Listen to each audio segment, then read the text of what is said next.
The Nigerian president has spoken. 7 a.m. Sunday morning, the Nigerian president decided to address the people. It is an issue that a lot of people need to think about. Now, the president spoke on many things. First of all, I think that Nigerians, they need to applaud the president for finally coming out to speak, because there are a lot of people that we call the intellectuals, people like the Rufai Osenis and the Sheuns, who are saying that we need to hear the voice of our president. The president needs to talk to his people, that the people are not feeling the president. And because they are not feeling the president, it's making them not to have hope. In fact, there's hunger in the land. Some people will argue, they will say that the president is doing what he pleases. Yoruba will say, ọ̀rọ̀ burúkú tó ń tẹ̀rí. Mò ń bọ̀, mi tí dé. Now, when I heard the president spoke about the economy, spoke about the political plans and everything, it kind of touched on the aspect of the protest. But before we move into it, the president also was actually reading from, did they call it teleprompt? I believe he was reading from a screen, because there were no audience. He wasn't talking to people directly. Whenever a president speaks from the screen, as a Nigerian, I do not believe it, because I think that it is being scripted. It is just an act. We have not felt the humanity inside of you by addressing us through you as a person. Rather, it seems as if every message that is being passed to us looks like there's a political agenda, looks like there's a script, looks like an act, and it looks like a movie. It is a Netflix show in a certain way. But I think that humans, we would value a president who addresses people from his heart. Yes, there are times where you can talk through teleprompter and the rest of it, but sometimes in a situation like this, the president should have spoken from his heart rather than reading from a teleprompter. That takes me to the next subject. Somebody said Trump 2024. Hopefully, Trump is going to win in the US. I'm talking about Nigeria, actually. I'm sorry. I'm actually focusing on Nigeria. Can you say you damn proof? Oh. Now, when the president spoke, Nigerian president, when he spoke, he addressed the protests on ground. And when he did address the protest, he said that people shouldn't have come out to protest. And he said also that people who died, he is actually putting out his condolences to those people. And my question was that before this whole incident, didn't the president know exactly the things that the security have set up in plan to address perhaps there is a protest? Is the president not aware that what the people were actually hoping for was for him to come out and give them hope and make them understand what his plans are, so that they would know if they should be able to persevere with whatever is going on in the economy, or they should know if there's something that is being implemented that they should be expecting as people, so they can have the courage to continue in their duties. But unfortunately, our Nigerian president have to make us go through the hard way. He has to allow people to go through the turmoil they had to go through. Certain people got shot, certain people got killed in the protests. And that was, and I asked myself, did these people have us in mind? The president as a whole. Does he really have us in mind? Someone is asking, where am I from? That's Joker Pops. I'm from Nigeria, actually. I am from Nigeria. I think you can hear me clearly. If you haven't subscribed, please subscribe. I used to talk about other subjects, but right now I'm just addressing the comments from our presidents in Nigeria. And so when this individual spoke, he talked about all their political agendas and what they have to do in the education system. And to me, everything doesn't make sense to me. The people are actually crying of hunger.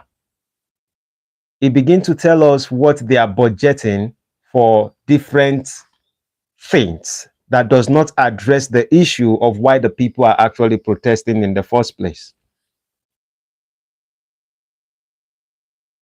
At the end of the day, if you listen to the whole conversation, there is nothing you are going to pinpoint as a Nigerian in the middle class or in the low class that you can actually say that this particular statement is giving us hope and we should be able to focus and work with the president.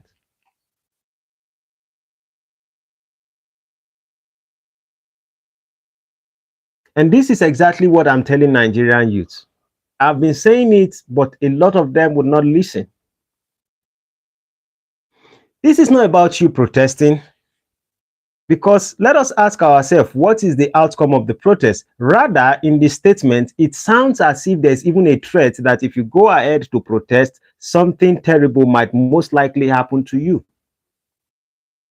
Those who have been protesting, who died during the protest, all they have to do is to send condolences to these people, to their family. But that's the end. That's what they are going to get for protesting and dying for the protest. Majority of them, majority of the people who has advocates for you to go and protest in the beginning, to go out and speak out your voice, where are they during the time of protest? We don't see any one of them. Everyone is saying the president should have come out to talk to the people. Now the president has come out to speak to the people. What change has he made? There is still no hope for an average Nigeria who is actually seeking for funds, expecting how things are going to come down, how things are going to become cheap. A lot of us do not still have the hope that there's a possibility that anything is going to change in the country within a period of 3 months or 2 months or 4 months or 6 months or 1 year. Because if you tell us about your agenda and you say you are doing the road, you are repairing this road and you are repairing that road, you have put certain budgets for this and that, we are actually talking about people not being able to feed. Feeding is what we are addressing, not the idea of who is budgeting road, who is budgeting this and budgeting that. We are saying that Nigerians, there is no money enough for people to be able to feed, and there's too many inflation that people cannot afford things to eat. That is what the protest was about.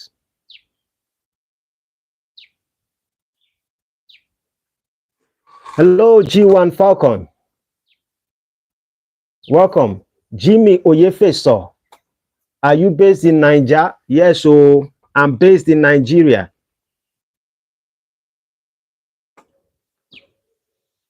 I am based in Nigeria, sir. Please, if you have any contribution, I would appreciate it towards the comments and how the president has actually addressed the Nigerians today. Do you think there's hope for us, perhaps? If we have to look at certain things that we can even touch on, I started seeing some videos online where people, some Igbos in diaspora are also telling Nigerians, that's the Igbos, to fight for Biafra. The same thing that just happened, that the activists of Nigeria told Nigerian youths to go protest, and majority of them were not available in the protest. Right now, you still hear a lot of people in diaspora tell other people to go fight for Biafra. Fight for your right. The question is this: we are all in this together. Maybe some of you are not. Maybe some of the people in diaspora are not, because they are they are in other countries and they're working and they are doing things from that particular place. But you cannot ask people to go into protest or battles without being prepared for it. What are the plans for it? What are the strategies for it? What are the things that should be implemented so they can achieve it successfully? I am not advocating that anyone go and protest for Biafra or anyone go and protest for anything. I am saying that if we want something to change within the country, are we putting our best foot forward? Are we making arrangements to make sure things actually work out fine? Big Joe Chooks TV says you are talking rubbish. Thanks, Big Joe. I'm already used to it. I'm very familiar with whenever I hear Nigerians speak. Even certain people from other countries, when they hear me speak, they try to understand what I am talking about. And some of them try to give their opinion. And if they cannot give opinion and better suggestion, what they rather do is that they pray for us, that we are going to find a successful way to make Nigeria work. But whenever you speak to an average Nigerian, what they do is they insult.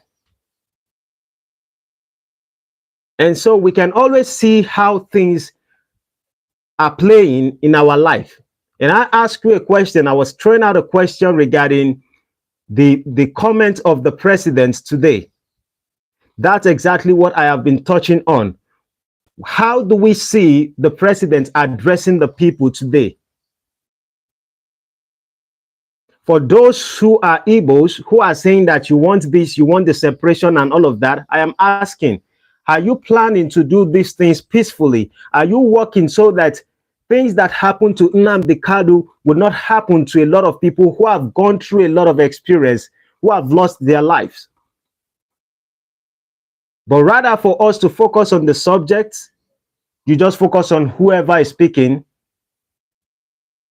Like I am the reason why you don't have a YouTube channel or you don't have people subscribing to your channel.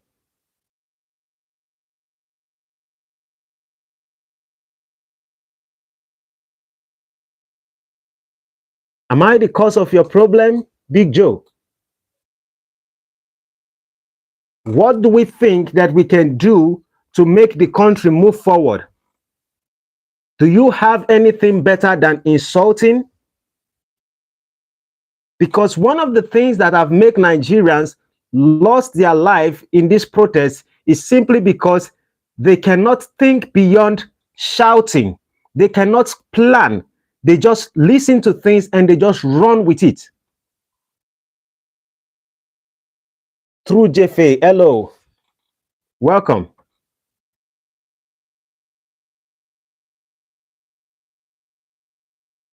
And I'm saying, with every statement that we've heard from the president, it is obvious that we Nigerian youth need to change the perception at which we use in expecting the government to do certain things to help us reduce the struggle of an average Nigeria, and we need to put the future in our own hands. And that does not mean we need to go and fight the government.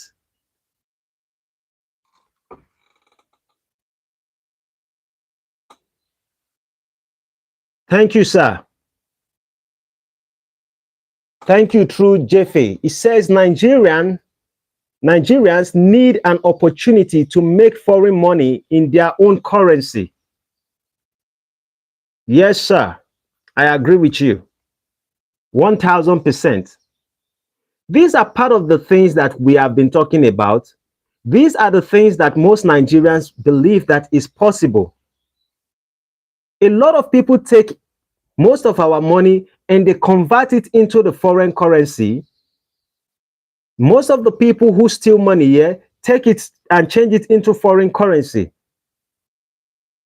We have to find a way to put value on our money, on our currency. And for us to do that, there's a possibility that we need to start producing things. We need to start production. And I'm telling most Nigerians that it is easy for us to produce things. If perhaps we cannot produce much of technology, it is easy for us to go into agriculture.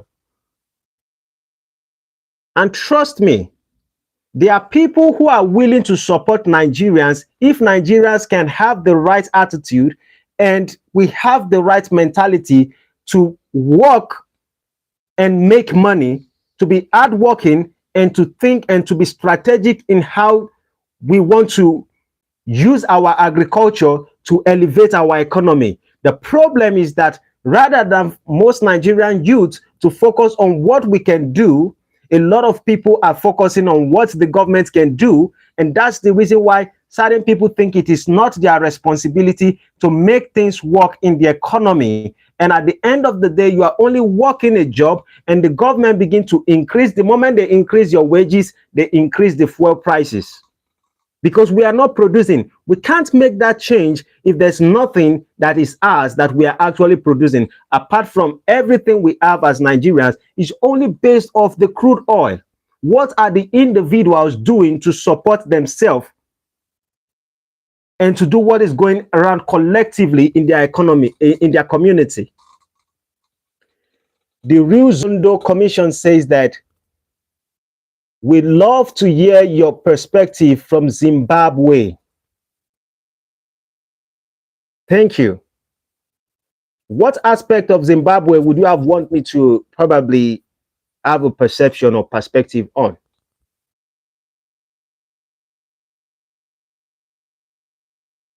Please, while you're joining me live, I would prefer and I would appreciate those who are going to subscribe. If you can subscribe to my channel, it's helping the algorithm to push the message across.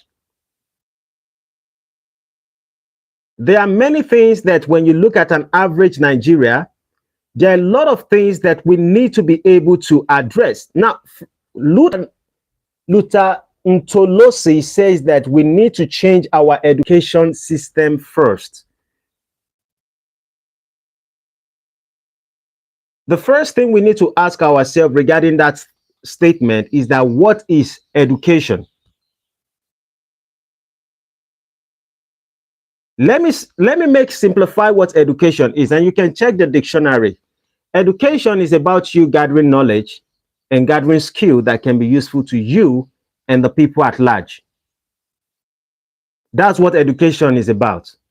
Gathering knowledge that can be useful and you can make out a skill in it. That is what education is.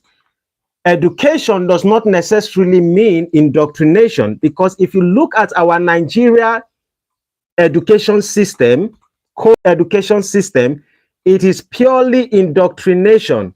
And this is the reason why you are going to see a lot of Nigerians who are done with their university, who are done with their NYSC, yet they are looking for a job because they do not have the skill, neither the knowledge to be able to produce anything. A lot of them are just willing to be a banker. A lot of them are just willing to work 9 to 5.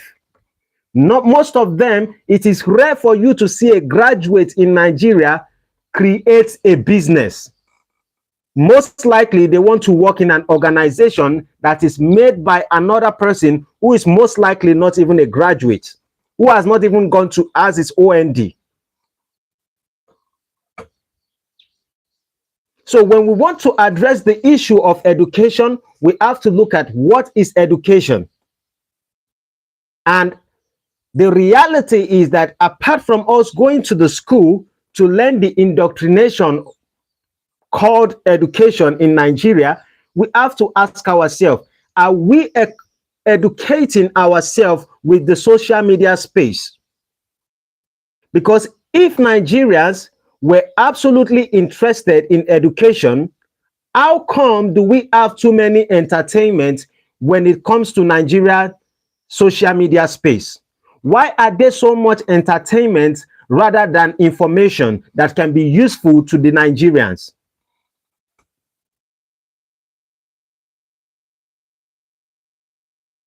You can gather knowledge anywhere. As I speak to you through this social media space, through YouTube, I can learn something from you and you can learn something from me. But we made a decision to speak about things that actually matter. we could be here and talk about things that don't matter. So in this space, we are actually educating one another. And somebody can learn something. And I can have idea of things that I don't know while I speak to you guys. I'm only speaking from my own perspective. I am not the law.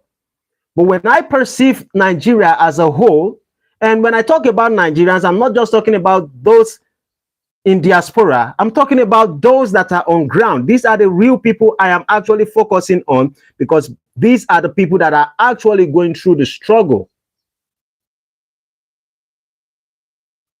The Real Zondos Commission says, not speak about Nigeria. I'm from Zimbabwe. We have same issues. Okay.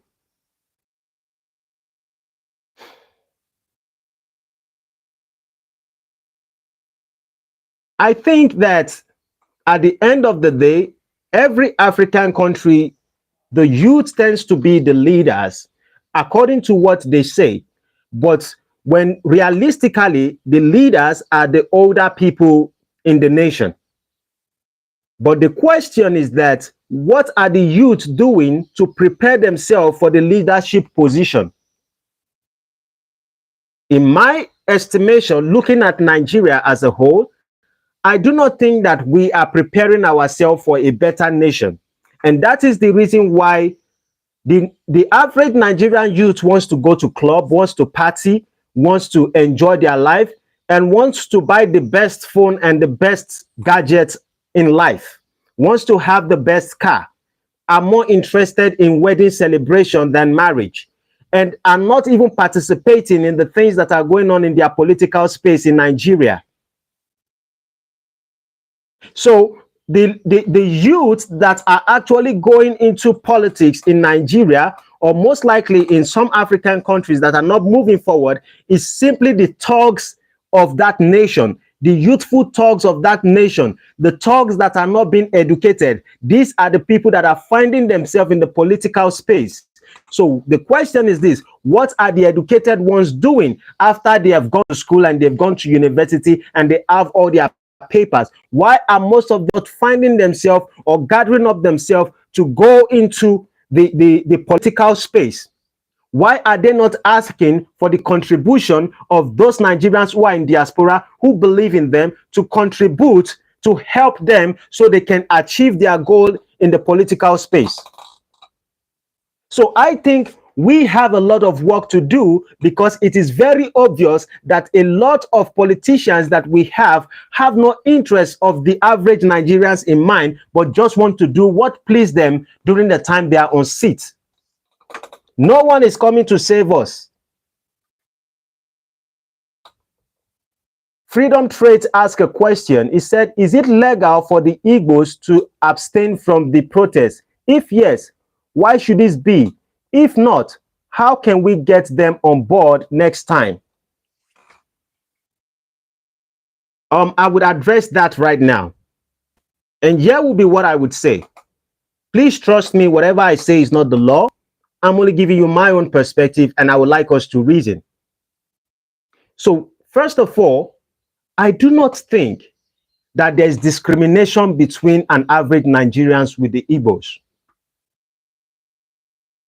And I want you to relax. I do not think that Igbos are being threatened in Nigeria. But there's one problem that the Igbos have in this country. It is that when it comes to the political issues, the Yorubas and the Hausas take them aside. In a Yoruba land, for example, I'm in a Yoruba land, I'm in Ogun State, for example. And in Ogun State, we have a lot of Igbos investing in Ogun State. The Igbos are one of the people who are making the Nigeria economy survive. The Hausas, they are helping us with the cultivation of things until the Fulani begins to invade them. The Yorubas, we are not, I am a Yoruba, but we are not cultivating enough. I do not think we are contributing enough to the economy of the country. Sorry to say this. I know it's going to be offensive to some Yorubas, like my brothers and sisters. it might be offensive, but I do not think we are contributing enough to the upliftment of the country. But what I'm saying is this: when it comes to the political issues, the Igbos are being asked to go away. They are being disregarded. And a lot of us are not looking at the cause, the reason, the fundamental reasons why we are removing the Igbo. Now we have even taken it as a culture, we have taken it as an habit to always remove the Igbos whenever there's any story that has to do with politics. Majority of us do not have the history of what has happened with the Igbos, and what I mean is like the fight when they wanted to be Biafra in the olden days.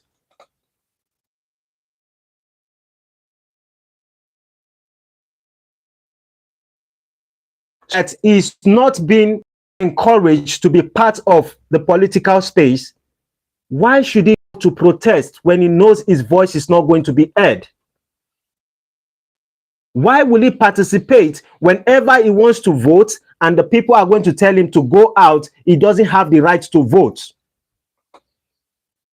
Why in the world should he protest? Why in the world should he risk his life? It doesn't make any sense logically.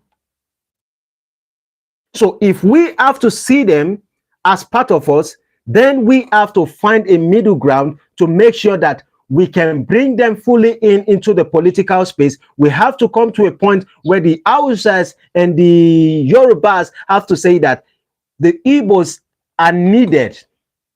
We have to admit it, and we have to show them that concern. Because the more we are not putting them into the space, the more it makes them remember why they shouldn't be part of this country. And I always say this: I do not advocate for the Igbos to go. I do not advocate for Biafra. But I can say this without a shadow of a doubt: if perhaps Biafra exists, I believe they will do fine. I could be wrong. But economically, I think they will do fine. But because of certain constitutions and things that have been set in place in the past historically, before the 1960s, there are many factors to the things that is holding the Igbos that they have to be with us. An average Igbo does not discriminate. An average Yoruba does not discriminate with Igbo, regardless of the fact that there might be little tribal issues one way or the other. And I think it happens in every country. It is rare for you to see the Yorubas and the Igbos fight in Nigeria. It is rare for you to see the Igbos and the Hausas fight. If perhaps the Hausa does not, do something that is extreme to the Igbos are very peaceful people. They just want to make their money. And they want to be alone. So Nigerians have to find a common ground, but I think this: I do not have the answers on what can fix this problem. I wouldn't come here and pretend like I have the answers to everything, but I think and I believe that every change starts with a discussion. Every change starts with communication.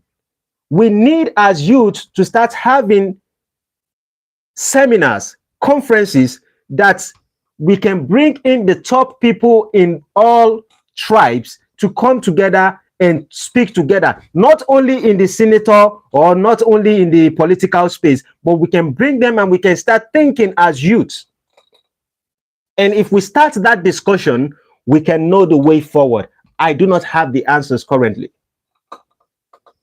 Ludanil Ntolosi says that we need as Africans to do or invent our own things like cars, currencies, do our own trade.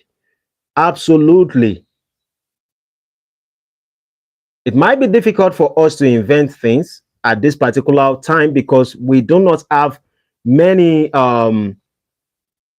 materials or machines that can help us actually invent things. In fact, our education system does not even encourage us to even go into inventions of anything.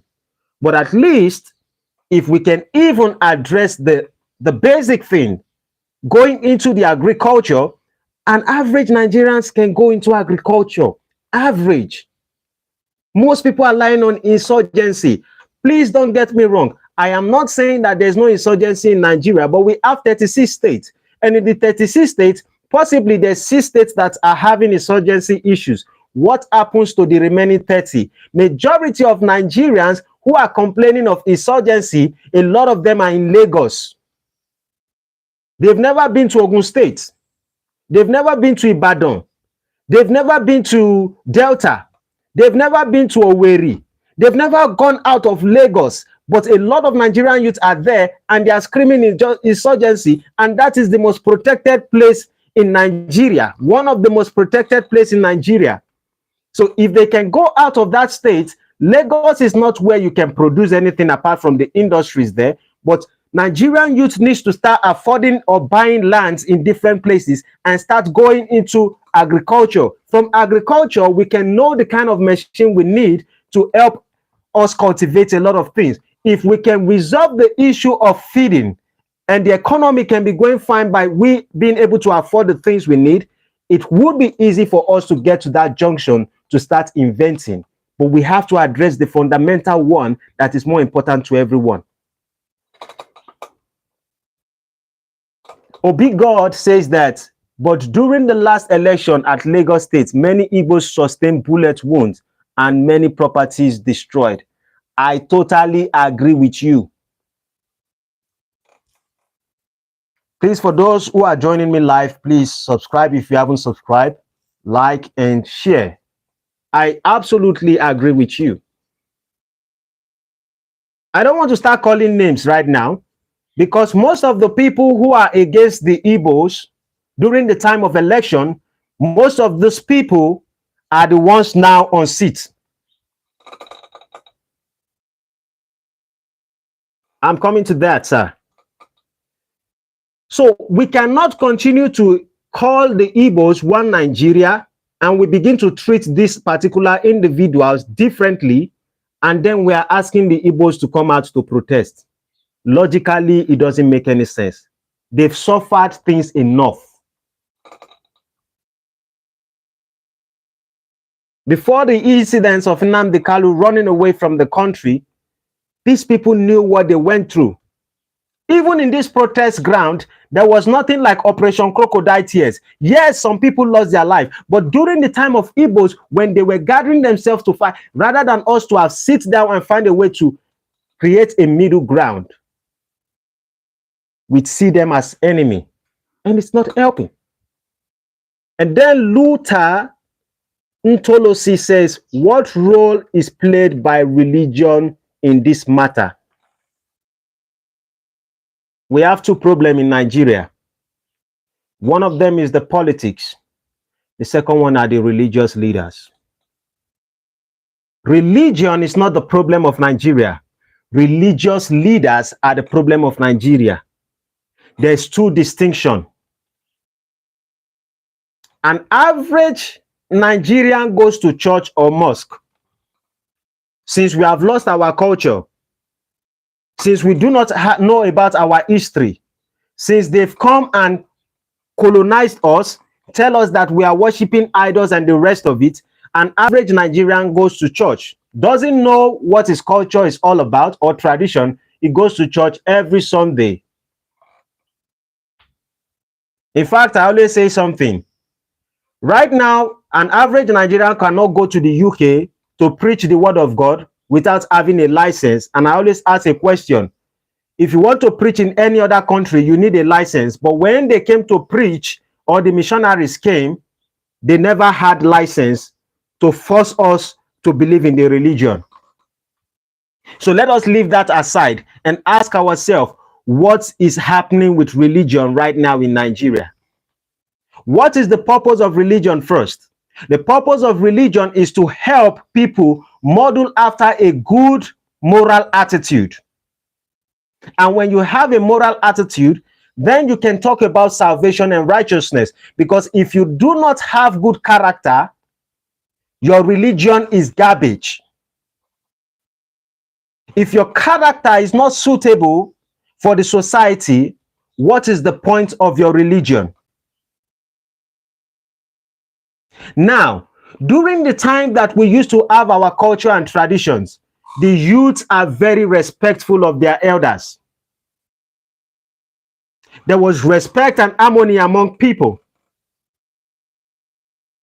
But after the religion has come in, now we can ask ourselves, what is it changing? Right now, you see people having all kinds of immoral things. I don't want to be righteous here, but what I can say is this: a lot of people participate in all sexual things. In fact, it looks like we now glorify sex over any other thing. It looks like now we drink alcohol over any other thing. So the religious leaders, these people during the time of protest, a lot of these people, they say they collect money. I am not there. But certain people came on Instagram and was showing us that some churches gave them gari in the protests, that they shouldn't go out to protest. And I asked myself a question: why would the church be giving you gari when you have been paying tithe and offering all these years? And the purpose why the Bible was asking the rich to bring into the church was so that they can take care of the poor. How many churches are actually taking care of the poor? Rather, they use the money to buy private jets, build mansions, take care of their family, keep building branches after branches, and we ask ourselves, how is it helping Nigeria as a whole? It's not helping us in our moral way. It's not helping us in any way, but what we are just doing is that we are just extorting people because we know they've lost their culture and tradition. And when you lost your identity, no matter any religion you buy, it does not belong to you. You are still a lost sheep. Some people will say, I'm lost, but now I'm found. You ain't found, because if you adopt something that is yours, or you go to a house that is not your own, even if they accept you as a child, you are still a bastard. Sorry for using that word.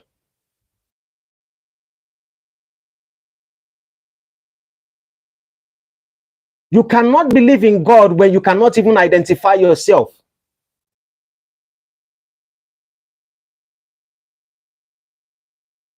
If you lose your ancestors, if you lose your roots, how can you truly know God?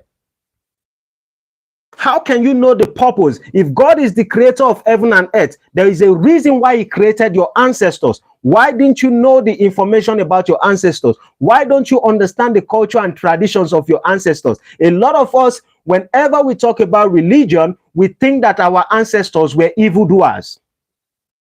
And please tell me that if people tell us that our cultures and traditions were evildoers, tell me if the religious people have not done a lot of evil, even before they colonized us, even before the missionaries came. You want to talk about what is happening in the Old Testament? How it is good to go to other places to a lot of people? How many times did the Bible write of people destroying people?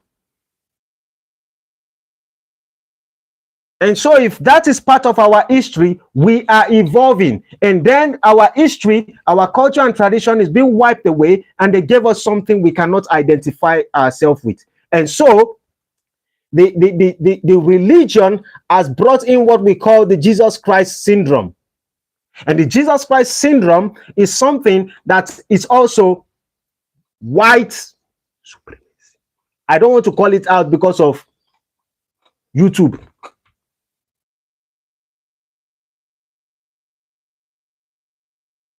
And so, if you type on your phone right now and you type Jesus, you are going to see white person. If you type the devil on your Google, you will see a black person. Psychologically, that's what we are. So everything religion is doing is just to make sure we can gather enough things here and we can go and mix with those people there. So we are not sufficient enough. So the idea is not about the religion. The idea is that use this religion to get a lot of wealth so you can mix with us here. And in fact, they would never accept you regardless. And that's what our pastors are falling into.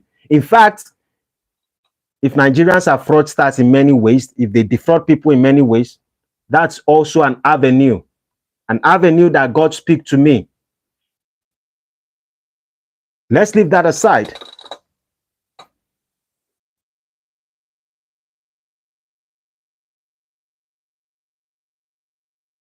They said there's a notification warning your life will be banned because someone reported you for sexual content. How? That's Nigeria. Someone is actually upset. Is there anything I have spoken about this place or I've talked about here and it's about sexual content?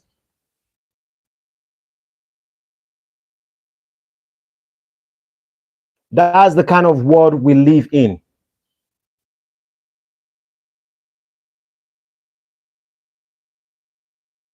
When you speak the truth, people don't want the truth anymore.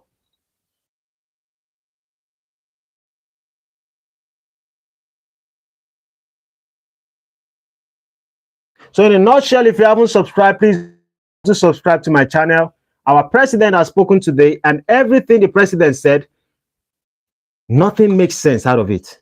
He's not addressing the issue of the Nigerians, of an average Nigeria. For us to make this country work, every youth needs to be on board. We need to start thinking together. And until that is done, we are just going to be rolling one circle over and over again. So if you haven't subscribed, please do subscribe to my channel, like and share. We are still going to be coming live very soon today. Have a blessed day. See you in my next video. Adios, amigos. Bye-bye for now.